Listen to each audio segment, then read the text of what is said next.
In hierdie toerusting video van ons dieper ingaan op Genesis 2 vers 15 tot 17, daar gebod van die koninkryk van God in die begin. En dan spesifiek met die fokus so bietjie moeiliker, so van graad 5 tot 7, graad 6 en 7, kinders kan jy hierdie begin verduidelik. So ek gaan dit verduidelik en julle moet dan ook dit wat ek nou hier my verduideliking aanpas en in jou gesin aanpas. So kom ons kyk waarop gaan ons dieper ingaan. Die ding waarop ons dieper gaan ingaan, twee dinge. Ons wil in vers 17 meer leer, of ons wil meer leer oor die sekerlik sterwe van vers 17. Genesis 2 vers 16 en 17 sê ons, dan kry ons die gebod van die koninkryk.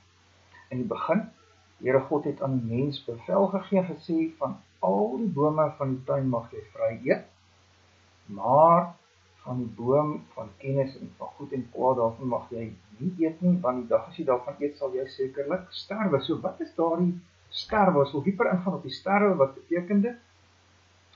En dan wil ons ook mooi agterkom, wie is die jy, met wie die Here hier praat, as hy sê, van die dag as jy daarvan eet. So dit nog ons bietjie daarmee werk, want dit het 'n verstaan vir ons, ook vir die verdere verstaan van die hele res van die Bybel, veral soos ook in Genesis 3 gaan begin kom. Goed, kom ons kyk heel eers na daai sekerlik sterwe. Ek dink wat belangrik is wat ons vanuit die res van die Bybel leer, is dat as die Here hier praat van sterwe, jy sal sekerlik sterwe die dag as jy jou nie onderwerp aan my gebod nie, dan gaan daai sterwe oor 3 goeters. Eerste is dit 'n geestelike dood. Ons kan ook praat van totale verdorwenheid. Hier is 'n woord wat belangrik word vir die graad 7 ouens, as hulle volgende jaar in die herwaarse katekismes ingaan, dan gaan ons daai woord begin gebruik, en ek sien by die graad 7 katekisasie handleiding word daar al in van die vrae reeds daarna toe verwys. Maar goed, die eerste manier van sterf in Genesis 2 vers 17 is om geestelik te sterf. En die Here sê hierso in Genesis 2 vers 17, die dag as jy daarvan eet, sal jy sekerlik sterwe, die dag as jy daarvan eet. En daai dag het daardie betekenis van op die moment, op daardie tydstip, dat jy eet van die boom van kennis van goed en kwaad, en daardeur wys dat ek rebelleer teen God, op daai moment is jy dood. Maar nou lees ons sal nog in Genesis 3 daarby uitkom, Adam en Eva is toe nie dadelik dood. Hulle leef nog voort, maar dan op 'n ander manier. En die manier hoe hulle leef is 'n geestelike doodmanier. Dis 'n lewenswyse los van God, buitekant verhouding met God. Dis 'n lewenswyse waar jy aanhoudend en gedurig 'n slaaf word van daardie lewe van jou waar jy los van God op jou eie self wil besluit wat reg en verkeerd is, en dit loop uit keer op 'n ramp. Dis jou nuwe lewenswyse. Dis 'n lewenswyse van geestelike dood. Dis 'n lewe in dood, weg van God. So dis die eerste betekenis. En net nog iets hierby. Dis uit hierdie soort lewe, die totaal verdorwe lewe, dat al ons ander sondes aan mekaar borrel.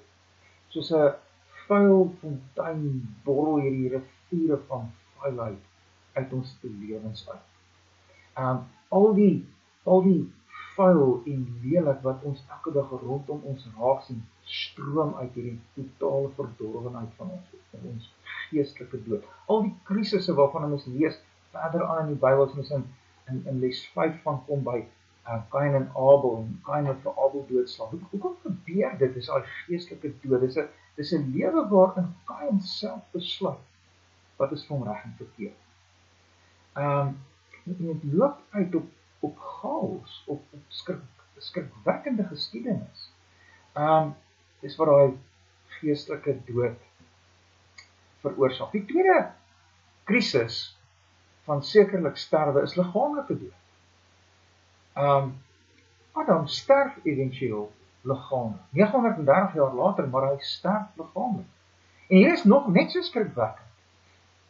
Op pad na dood gaan, dink net al daardie hartseer wat Adam moes beleef in daardie 930 jaar. Ek bedoel, hy kom uit die tuin uit. En nou leef hy vir 930 jaar of so iets daarna. Ek kan gaan kyk in Genesis 5 word gesê presies hoe oud hy word, maar dit was vreeslik oud.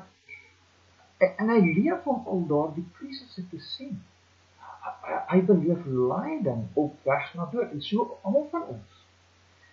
Geestelik dood is die eerste betekenis van daai sterwe, dan fisies liggaamlike dood, en op weg iets wat saam met liggaamlike dood gaan, is lyding, pyn, swaar kry, en uiteindelik die derde manier van doodgaan, ewige dood. Openbaring 20 vers 14 en 21 vers 8 praat van die tweede dood. Dis die poel wat brand met vuur en swaal. Openbaring 14 vers 11 sê dat as jy daar is, die rook van jou pyniging opgaan tot in ewigheid, en jy het in dag en nag geen rus nie. Dit is uiteindelik hel. So hier is hierdie, as die Here met ons praat in Genesis 2 vers 17 oor sterwe, dan het dit hierdie 3 betekenisse. Eerste een is geestelike sterwe of totale verdorwenheid. Tweede een is liggaamlike sterwe. Derde een is die ewige sterwe in die hel. So dit is dan hoe ons sterwe daar in Genesis 2 vers 17 moet verstaan. Die volgende ding wat ons op moet ingaan, is wie is die jy daar in vers 17? Want dit is nogal belangrik en julle sal dit nou sien. Kom ons lees net weer vers 16 en 17. Kyk nou wat staan daar.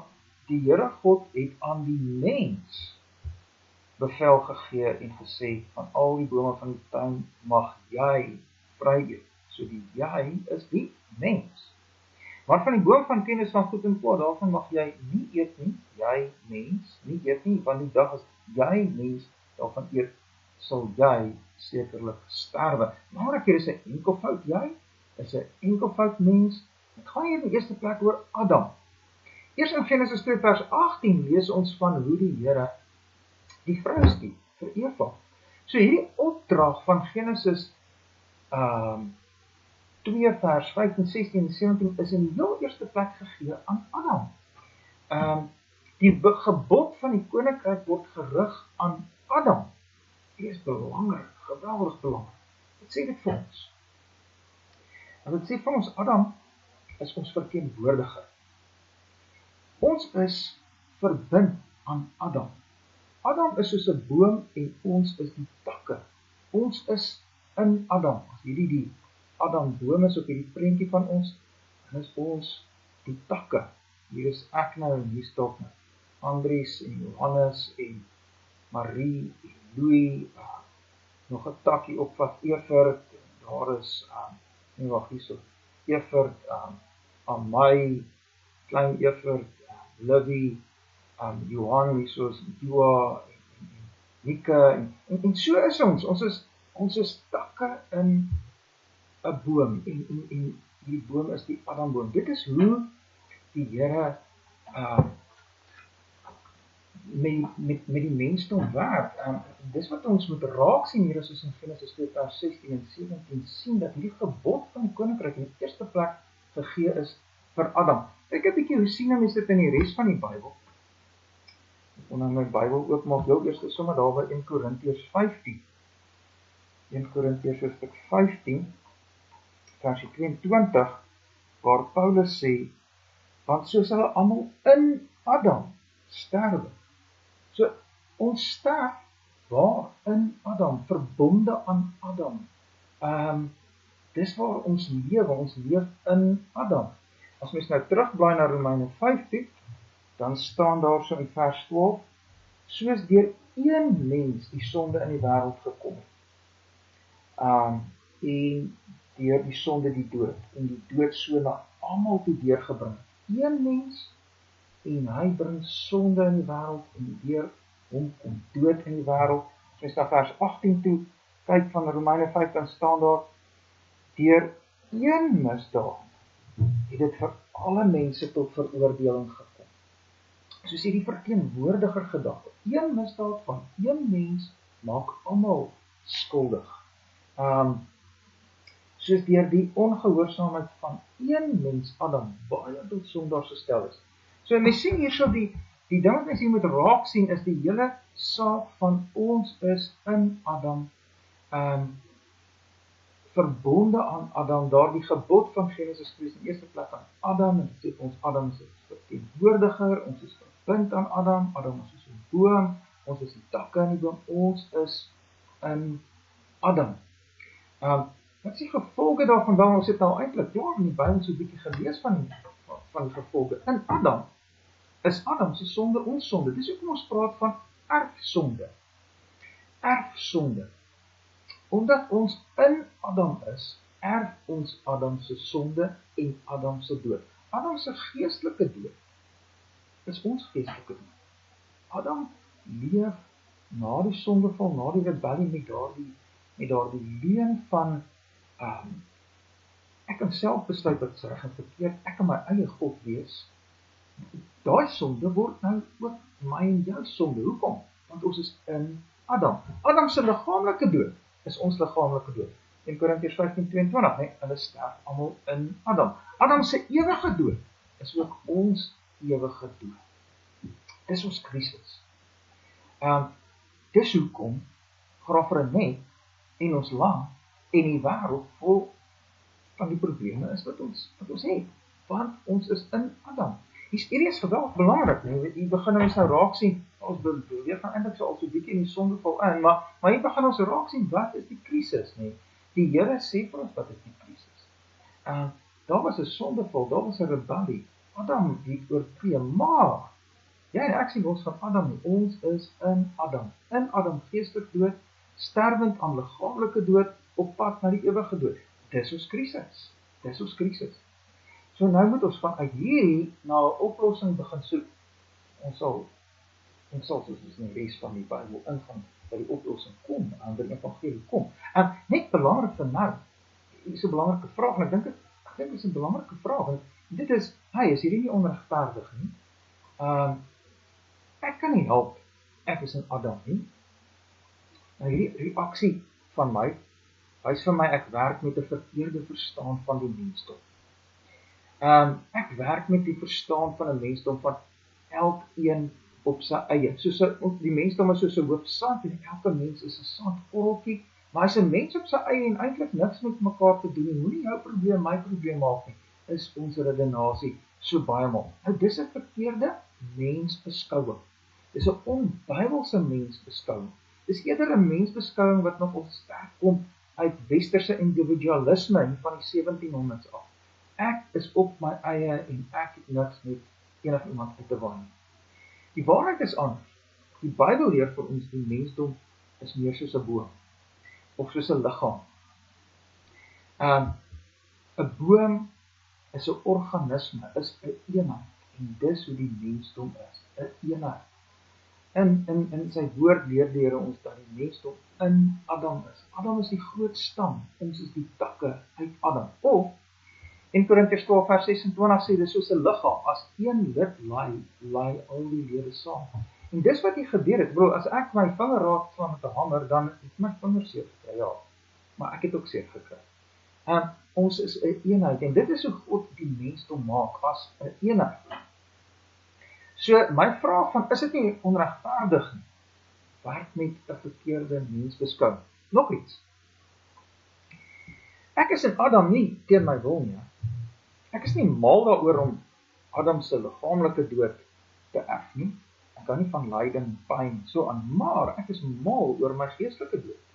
Ek kies daarvoor. Ek lewe daagliks met, ek wil maak wat ek wil. En jy sal my nie vertel wat ek moet doen nie.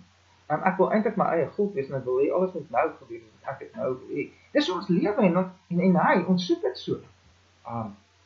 So dis ja, asof ek in Adam is teen my sin. Ek wil eintlik in Adam wees. Dis ons bose natuur.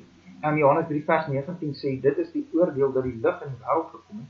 Lig is Jesus. En die mense het die duisternis liewer gehad as die lig. So, liewer hê, sê, ek kies teen Jesus. En dis hoe ek in Adam is. Ek kies teen God. Ek wil heeltyd leef met ek is God. Ek wil heeltyd leef met ek wil maak wat ek wil. Ek wil heeltyd leef met ek wil nie afhanklik wees van God nie. Ek wil nie 'n kind van God wees nie. Ek wil op my eie wees, onafhanklik. Ek wil self besluit wat is reg en verkeerd. Ek wil God wees. Dis 'n wilsbesluit. Dit is hoe ons in Adam is. Dis ons krisis. Dit bring ons uiteindelik met die oordeel van God. En ja, ons het nou al lekker binne in die sondeval ook in beweging, ons sal in Genesis 3 nou in meer detail daarop ingaan. Vir nou nie, dit is die evangelie. Dit is die evangelie. Daar is nie net een Adam. Daar is nog 'n Adam, Jesus. En wanneer jy oorgeplant word in hom, dan erf jy ook. Nou ja, Jesus het nie sonde en sê die erf iets anders. Ons erf Jesus se geregtigheid. Ons erf die nuwe lewe wat in Jesus is. Ons erf dit om weer kinders van God te word. Nou, dis die evangelie. Nou, ons sal verder nog meer hieroor leer.